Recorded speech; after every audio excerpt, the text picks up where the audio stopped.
Hello, my bright young physicists. Welcome back to physics. So it's Miss Brennan here. So before we begin, please join pd.com. You're just going to go right to that link right there. And then you're going to type in the code LNI space KGP.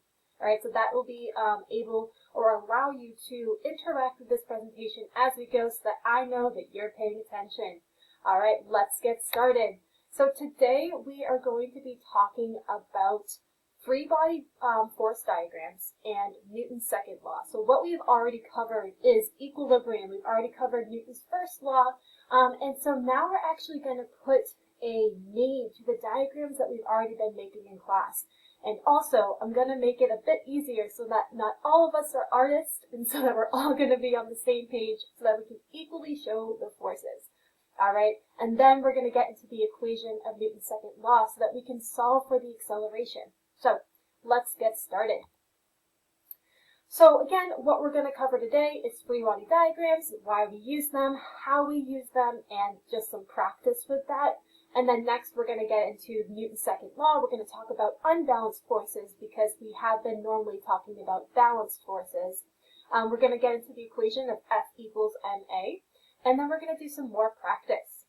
Okay, so let's talk about free body force diagrams. So again, going back, a force is a push or a pull. Remember, if that little kindergartner came up to you and they told you, I know that you're in physics, what's a force? You'd push them, right? I'm just kidding. But it would help them show, and it would help you visually show that a force is a push or a pull, right? So every force is coming from this identifiable agent. So you can see in the picture that the force is coming from that person, right? So that's the identifiable agent in the environment. Or if you were playing a soccer game, right, and you were to kick that ball, you would be the identifiable agent or the cause of that force on the object, where everybody else around you is kind of the environment, and I'm going to get into that next. But it's super important that we understand today that force is going to determine your acceleration, not your velocity. So again, we have to go back to those linear motion ideas and kind of in our brain go, all right, velocity, that's the distance over time. And acceleration, that's your change in velocity over time. All right, so accelerating, you're speeding up and speeding up and speeding up over time. Or you're decelerating, or you're going that negative acceleration. So you're slowing down, you're stepping on that brake over time.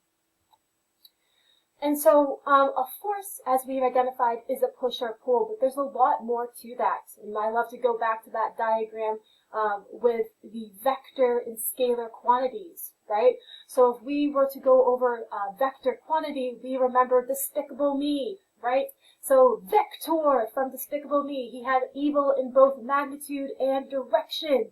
Just like in physics class, okay? But instead of evil, we're going to label magnitude as like the strength of that force or any other vector quantity that we're dealing with, and then the direction or which way that force is being applied in this case, okay? So a force is a vector quantity. It has both magnitude and direction. Don't forget to do the hand movements with it so that you never forget. And so we can see someone here that's kicking that punching bag. And so we can see that they are applying a force in that rightward direction.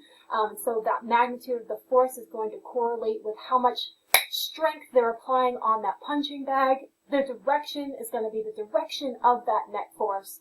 The point of application, we can see it right with that force of his foot hitting that punching bag. So right there, we can actually see the indent and the line of action. And that's going to be like our vector arrow that we're going to show for that force.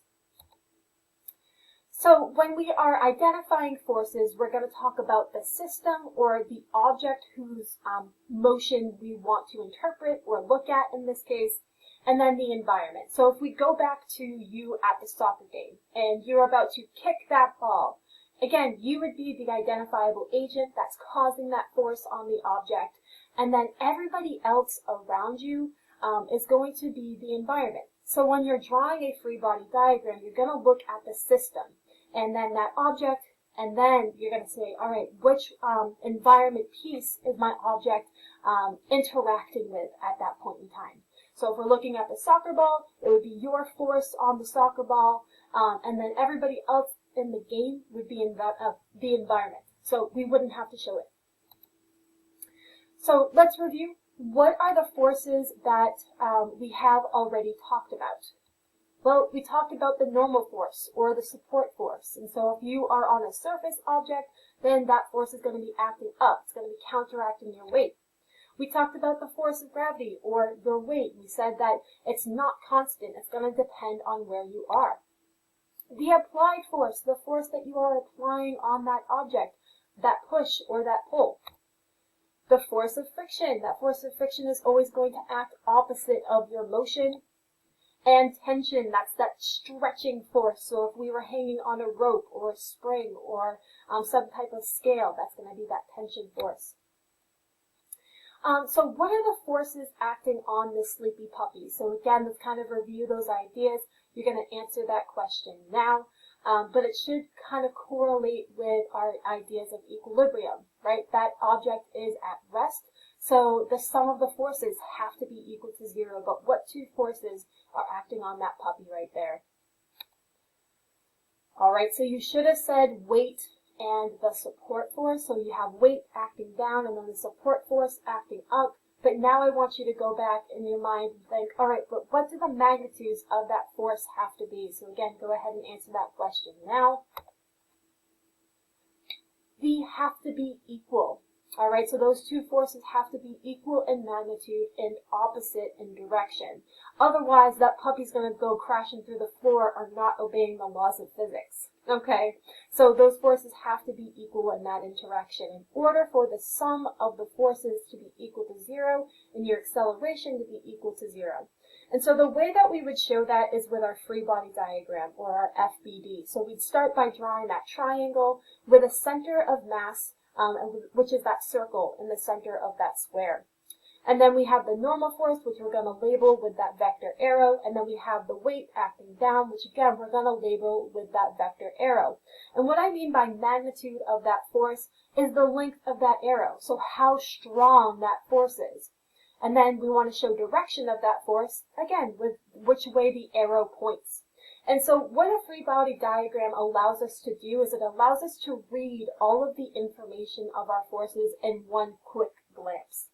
So we can tell if that object is, accelerating, or if it's slowing down, or if it's not accelerating at all. Maybe it's moving at a constant velocity, that kind of thing. So what would a free body diagram look like for an object that is moving at a constant velocity? And again, kind of go back in your idea. This should be a review of what constant velocity means. And again, if something is constant, it's not changing. So if you're not changing your velocity, what would your acceleration look like? And so then what would your free body diagram look like? Go ahead and answer that question now. All right, so it should look something like this, where the sum of your forces are all equal to 0. And this is a really important concept, that you have the normal force acting up, you have the weight acting down, so the sum of the forces in the y direction are 0. Then you have that applied force to the right, you have the frictional force to the left. So even though that object is moving, it's not accelerating, it's just moving at a constant velocity. So again, the way that we would show that with our free body diagrams is with the direction arrows of our forces and then also the magnitude of our forces. All right, so you can do some practice now with this peer deck. You can look at the question. So the skateboarder is traveling in a straight line with a force of 216 newtons. The force of friction is 80 newtons. The weight of the skateboarder is 450 newtons. So right now, please draw a force body, free body diagram, or an FBD, for this person with all of the forces.